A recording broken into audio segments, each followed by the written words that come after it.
this episode is we're firmly back onto the business sort of side of things now and startups and entrepreneurship.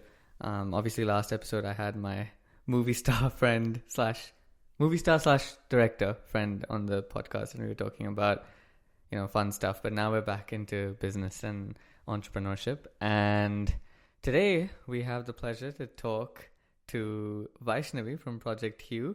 This episode is going to be all about Project Hue. So if you guys have never heard of it before, this is a place where you're going to hear everything about it. So welcome, Vaishnavi. Thank you, Tejas. Thank you for having me and Project Hue on the podcast. Excited to be here. Yeah, excited to have you here. So how have you been, first of all? Before we get into the episode per se, how have you been? How's life? I've been good. Busy, not enjoying the rain. Yeah. But no, I've been good. How are you? I'm all right. Yeah, terrible weather again. I think most of the people here live in Melbourne and they know what we're talking about. Yes. I feel like I've had this intro like 5 times in my episodes where people are just complaining about the weather. But yeah, it makes sense because we've got terrible weather here.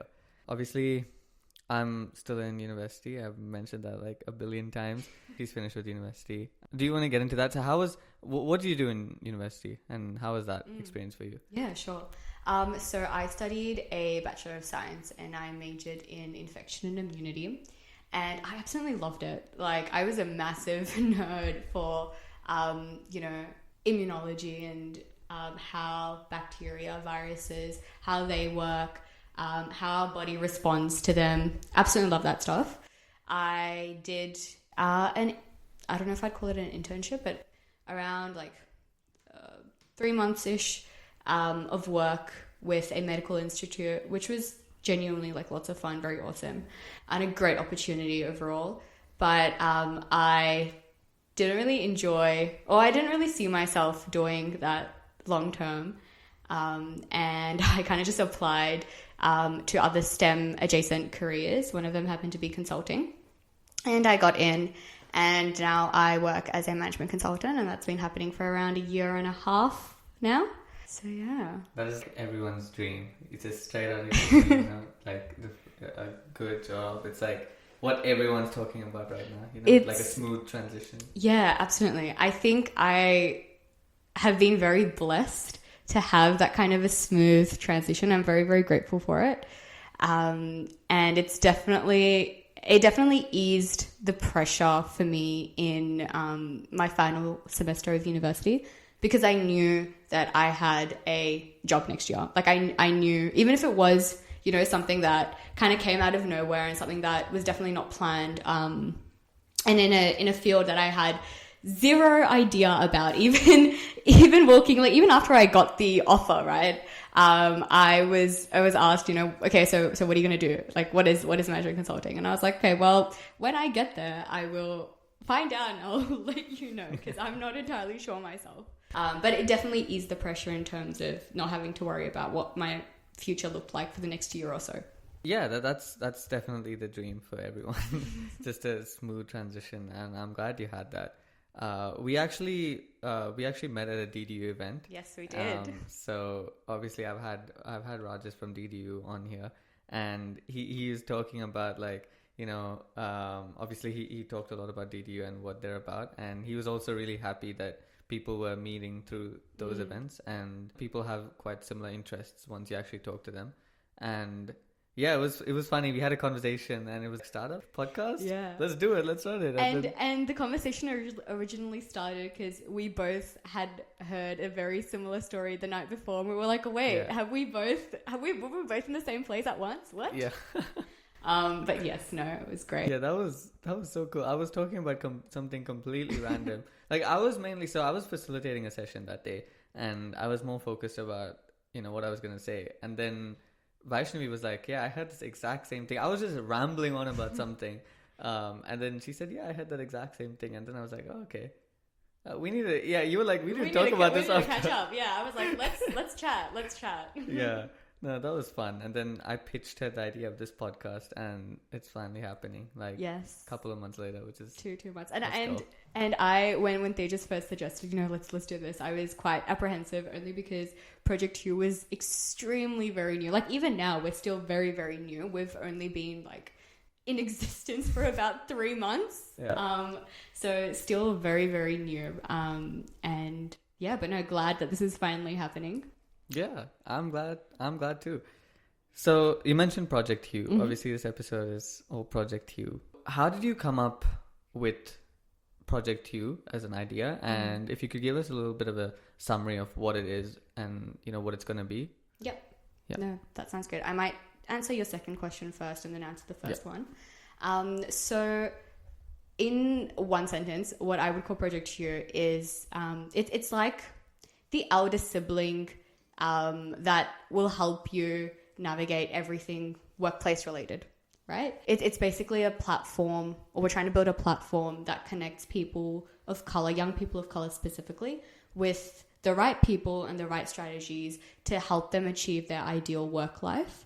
And we're just trying to, I guess, build towards that at the moment. And to answer your first question about how, the idea started and everything like that. So for me, I obviously, like we spoke about, I came in from a STEM background. And for most people, when they think about management consulting, they think finance bro, right? They think commerce, they think, suits and presentations and PowerPoint slides and all of that. I would be lying if I didn't think that as well. No. That is very, very fair. That is very, very fair. And that definitely is a part of it. But so I also came in with that kind of a mindset, right? And I was like, oh wow, the fact that I have this job is even something that I'm astonished by. Like, it genuinely felt unbelievable. Mm-hmm.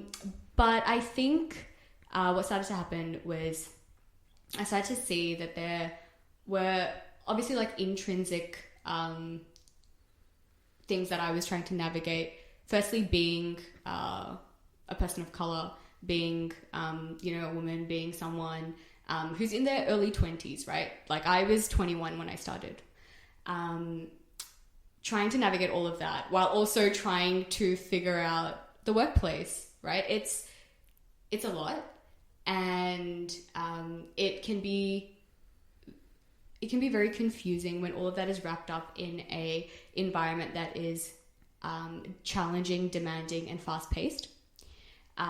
So now I realize that it was all of these components that were like adding to the difficulties that I was, dealing with last year, and that I'm still going through. But when I started opening up and having conversations with my colleagues and also with, people that my friends that were also working full-time but not in the same industry as me, they were also sharing similar experiences. And one thing that I noticed is the way that we were dealing with these things was through trial and error. And that was because we didn't really have anyone to kind of go to say, this is kind of happening. I don't really know what to do about it. Can you help me?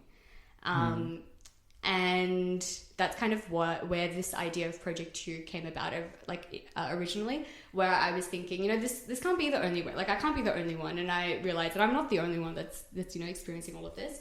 And there has to be an easier way. Like, it can't just be everyone that's going through this trials and errors and figures it out at some point, but then something else happens, which then kind of, takes them back to square one. Yeah. Right?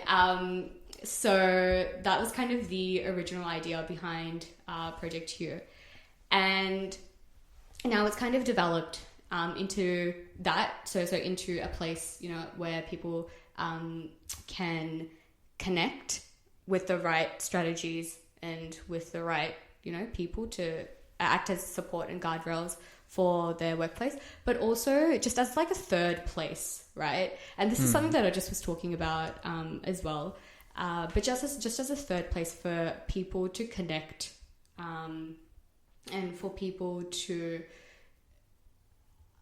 share their experiences, I guess. We live in an age where, we're online chronically, but that doesn't always mean that we are having the right connections. That doesn't always mean that we're having conversations that help us, right? That are valuable or that, bring us joy.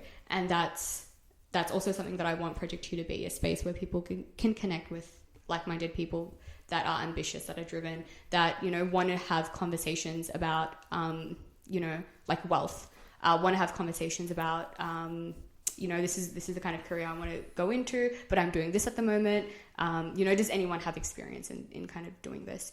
And really hear from each other and learn and grow. Because I think there's a lot of collective wisdom amongst us, even though we are, young. We have a lot of knowledge, we have a lot of experiences to share. And that's also something that I see Project Hue being. And if I can just add one more thing, I think it's also not just, young people of colour that were brought up in Australia per se, but also immigrants that have migrated to Australia. I think there's a lot of similarities there in the sense of navigating a culture that they're not completely used to. Like us growing up in Australia, yes, of course, we know a lot more things. We are a lot more attuned to certain nuances of Australian culture, but that doesn't necessarily mean that we understand everything. Yeah. And there's systemic things within workplaces as well that are hard to navigate at times. And when you don't have that kind of support for someone to say, this is kind of how it works, it just then becomes like a whole trial and error thing, which can be frustrating. Yeah, so, yeah. Fair enough. That was super detailed. Really Sorry, I felt like I just monologued. No, that is literally the point of this. The point is to just, one question should take like 20 minutes to answer. That's perfect. No, that was really well explained and super detailed. And I'd like to just like pick that apart a little bit. So obviously you've come up with a really good and relevant idea, I think. And it's definitely well thought out. And definitely something that we need currently. It was an idea. How did you... Because everyone has ideas, right? Everyone has random thoughts and things that they want to fix. And, we can all change the world. But everyone has that idea, like, I'll be that person to change the world, Sometimes it's like you have that idea and then you don't really action it. Yep. You have many ideas, but then they just sort of slip through. So how is this the idea that you decided to action? And how did that sort of happen? Yep.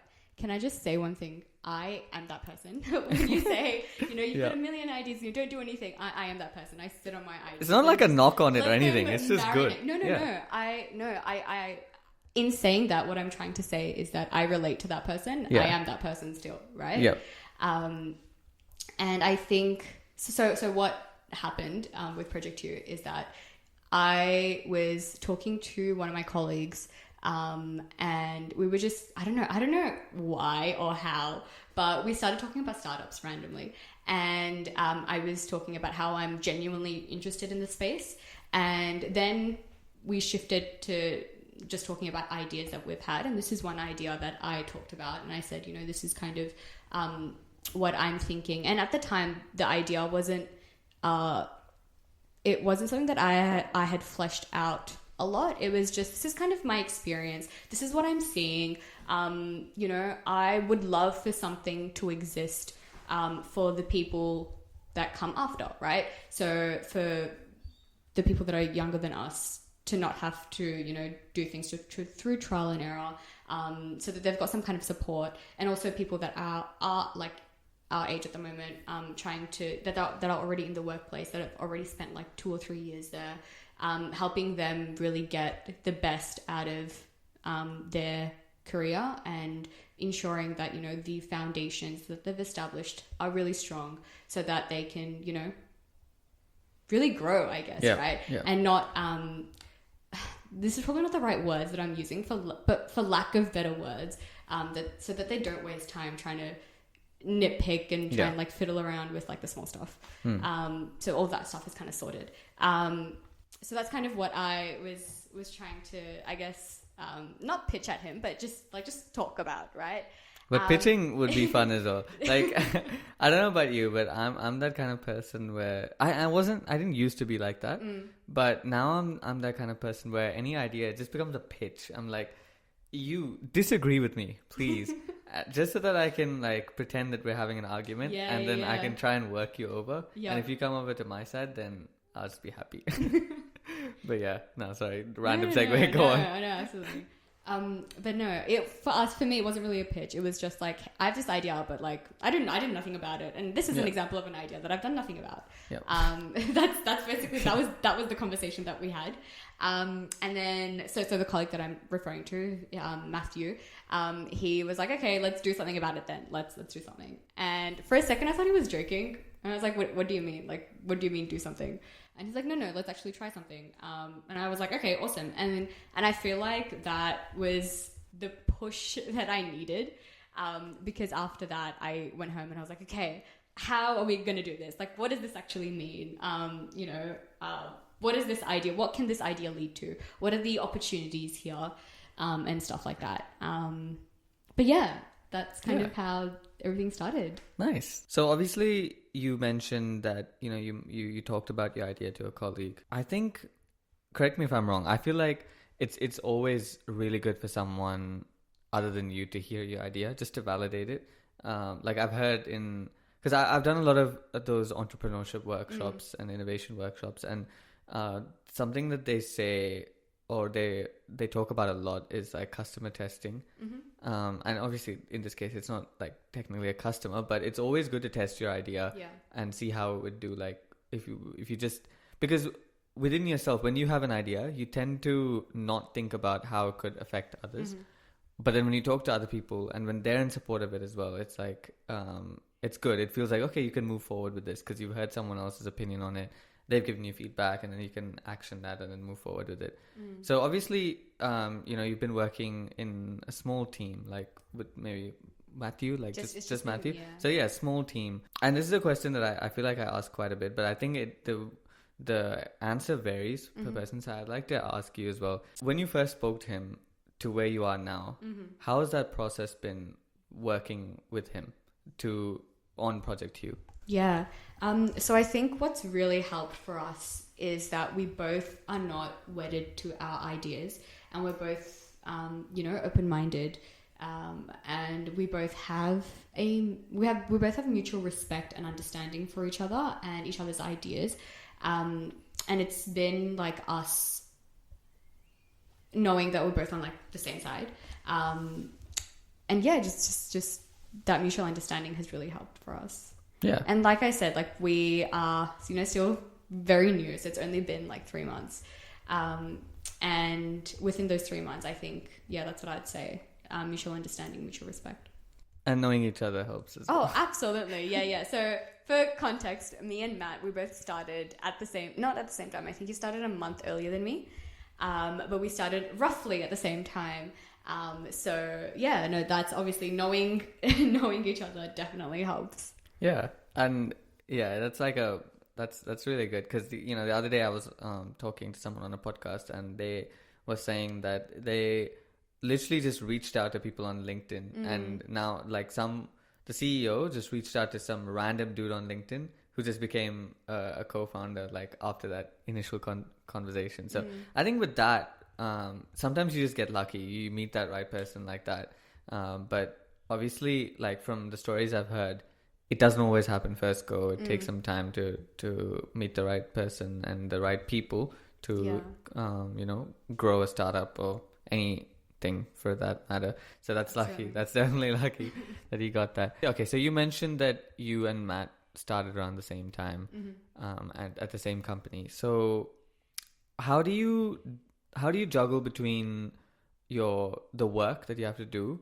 Off air we were talking about it, and she's like, yeah, it was super hectic this week. So when you're really busy, when you're super busy, how do you juggle your commitments? Yeah, I would have to say what helps is that we have regular team meetings that regardless of how busy we are, regardless of the length of those team meetings, we ensure that we are meeting regularly to keep the ball moving. Even if it's moving an inch, that's still something. And we're still in, I would argue that we're still in the validation phase. We're still trying to figure out if this is something that people actually need, right? If this is actually a want, actually, for our audience, for our target audience. And although we've heard from the people that we've talked to, from most of the people that we've talked to, that, you know, something like this would be helpful, that's still like a small cohort. That doesn't necessarily mean that, you know, this is going to be super helpful for the target audience that we're trying to reach. So what we're trying to do is just keep the ball moving slowly, inch by inch, when it does get super busy. And what also helps is communication, right?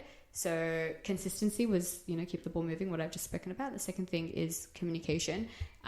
We are chatting to each other often, just to say that, you know, hey, this is currently what I'm working on. This is what I want you to have a look at. You know, I want you to, your input here. And it could also just be, hey, I've had a really busy week. Like, I just mentally cannot do anything right now. And sometimes it does happen. I right? think that's where the mutual respect comes in, right? Yeah, absolutely. And I think what's also helpful is because we both work in the same industry, and we also work in the same workplace, we understand where we're coming from, because sometimes it can be very easy to dismiss someone else's, you know, when someone else says, hey, I don't have the mental capacity to do anything right now. It's like, okay, but like, you've been working 8 hours. Like, everyone does that, which is fair, yes. But some days, you know, you literally can't do anything. Like, yeah, I come home and I'm like, I just want to sleep. Fair enough. And yeah, just being open and communicating about that. It has been successful so far. That's good. In our 3 months, it's been successful. So hopefully it stays that way. Yeah, hopefully. No, that's really nice. And that's good to hear.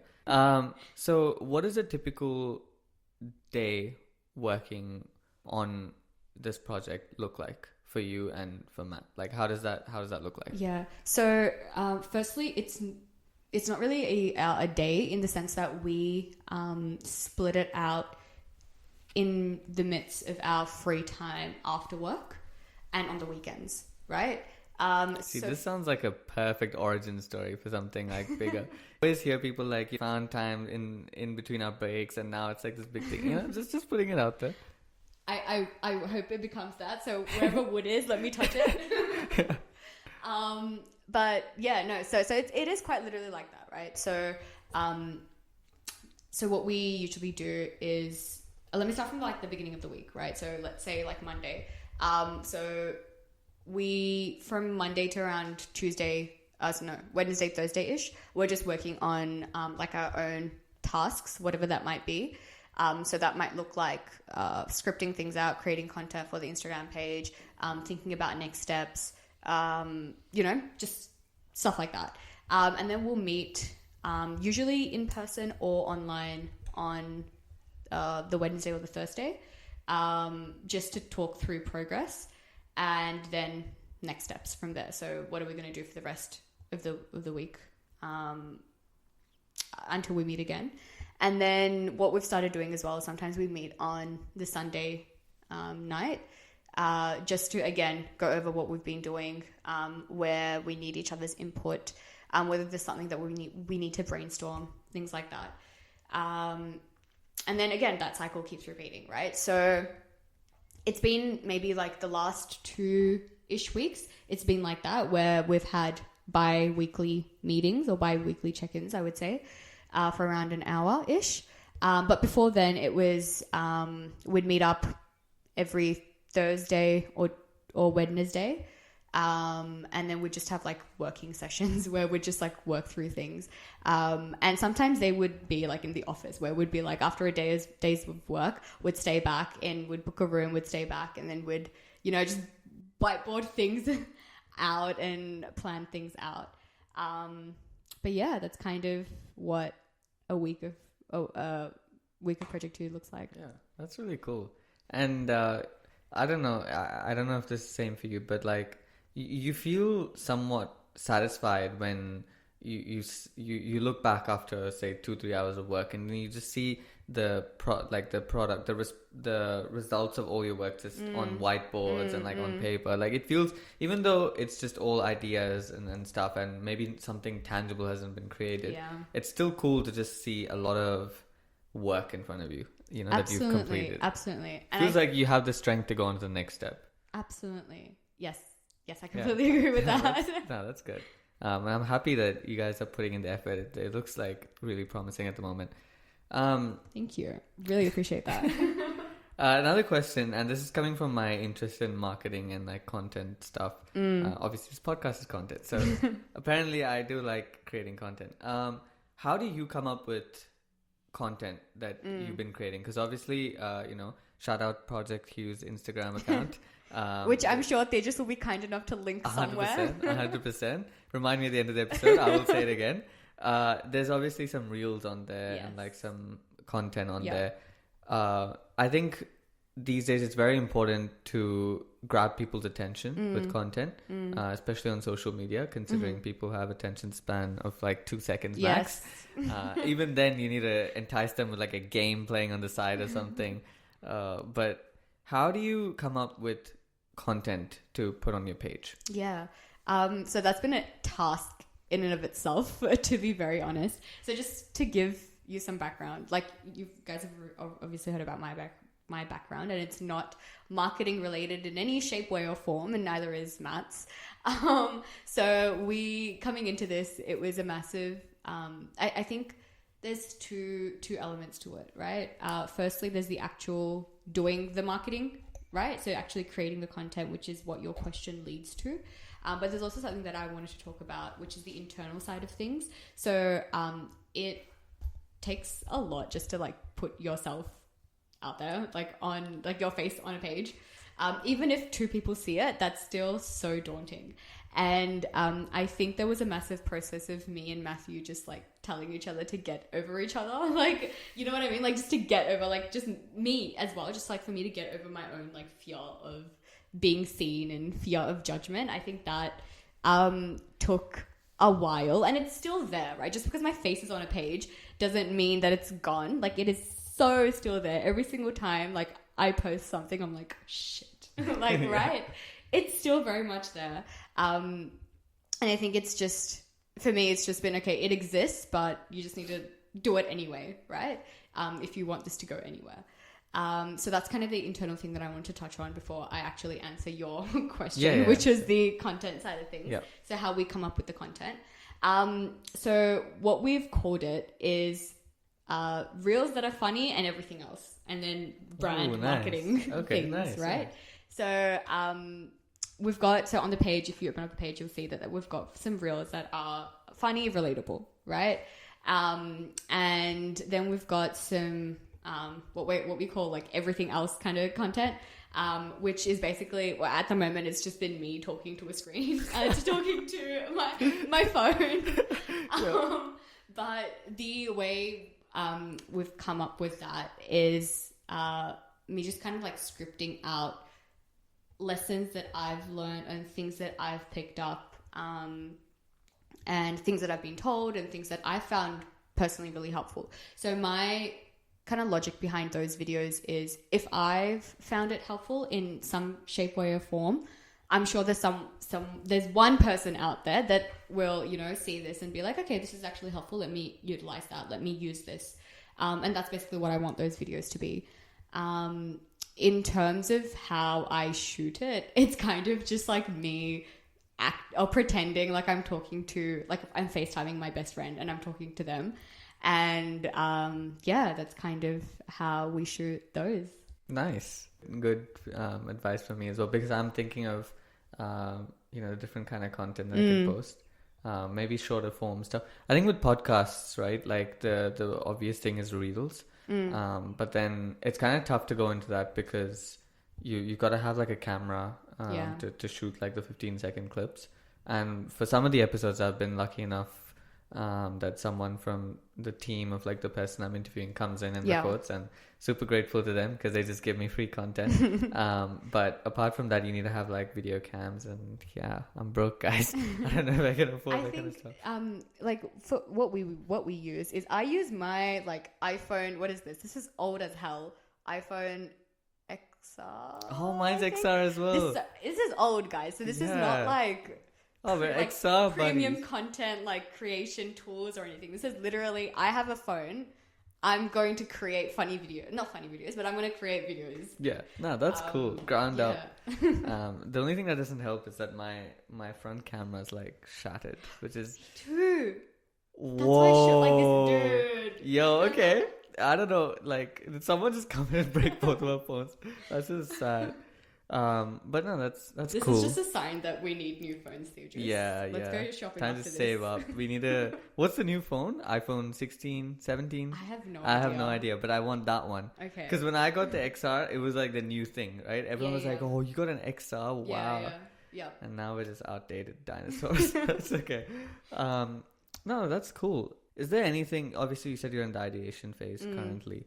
Yeah, like validation. Yeah, phase, like we're just validation. trying Sorry. to- Yeah. No. Okay. Yeah. Is there anything specific, anything exciting that's coming up that you're working towards, some sort of goal? Yeah. So what we're actually doing, so funny that you asked, what we're actually working towards is hosting a session, like a shared experience kind of session, in early November. So dates will be out soon, and we're still we're still figuring out the logistics of that. But basically the idea behind this session is for a group of people to come together and talk about a particular topic, to share their experiences. And hopefully what that will do is, or what I would love for that to do, is that people walk away from that session having at least one new connection and at least one new strategy that will help them progress in their career in some shape, way, or form. Yeah. Yeah. That's nice. That's really super cool. Super excited for that session. So, yeah. So watch the space. I'll be reposting all of this. That's gonna be fun. Yes, it'll be fun. It'll be a lot of fun. So definitely come along. Yeah. It'd be a great conversation, I think, because at work we have similar kind of conversations that I lead, and those conversations have been so helpful for the attendees, and I've had people come up to me after that, like after a conversation, and been like, okay, when is this going to happen again? If something like I would argue that like the company that I work at is relatively good in the sense of having that kind of a platform available, but what about like companies that don't, right? Yeah. So hopefully Project Hue can be that for them, right? Yeah. It's kind of the mindset that I'm going, or that's kind of the vision. Yeah, that's cool. That's really cool. See, we're near the end. But one thing I really wanted to ask you would be, what's your advice for people like you who have an idea and want to venture into the space of innovation, entrepreneurship, whatever you want to call it? Yeah. But they're not too sure. They're sort of thinking, oh, shouldn't I? Yeah. What's your advice to them? I think my biggest piece of advice would be that figure out the reason why you don't want to start, right? And 9 times out of 10, that will be because of an intrinsic factor, right? Whether it be, fear of judgment, fear of failure, things like that, which are very like true and very valid, right? Like it's hard to deal with those things. But at the end of the day, if you don't start something, you're going to regret that a lot more than if you do. Sorry. Does that make sense? Yeah. You're going to regret that a lot more. And to be honest, so what if it doesn't like lead to anything, right? Like even Project Hue, like, yes, okay, we've started this. Yes, okay, we've spent 3 months doing it. Yes, okay, we want to do X, Y, Z, and we hope it would lead to all of this, right? But if it doesn't happen, that's okay as well. Like I am satisfied with, with knowing that it has helped at least one person, or if it can help at least one person, I'm happy with that, right? So I guess what I'm trying to say is, instead of thinking about, oh no, if it doesn't reach this ideal state, that's going to mean, everything else is going to be wasted. Like all of this effort is going to be wasted. Instead of thinking of it in that way, I think it's more helpful to frame it in the sense of, let me take it day by day. Let me take it like one kind of step at a time, instead of trying to focus on this shiny object and feel like if you don't reach it, everything else is worthless. Yeah, 100%. That's well said. And I think it's quite hard for people to understand that, especially when they're new in that space. Most people feel like there's a goal that needs to be reached and attained, and if you don't get there, it's a failure. But I'd argue, like, obviously I've been to some of these programs that talk about startups, and one thing that I've heard them say quite a bit is start fast and fail fast as well, which sounds sort of odd when you first hear it. Why are you talking about failing? But I think it's important, because I think that the main thing is you start something, right? Yeah. And if you fail fast. That's fine. Yeah. You get an idea of where you can improve the next time. And the next time you have an idea, you sort of go over the mistakes that were in the last idea and smooth over them, and then start something stronger. So it's not necessary that the first thing that you do just has to be a straight up success straight away. Yeah, exactly. 100%.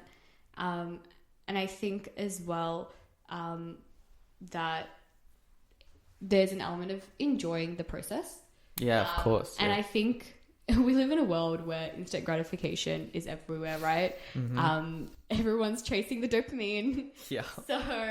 So being able to be patient and just, sit there and wait and put in the work and not see any output can be hard.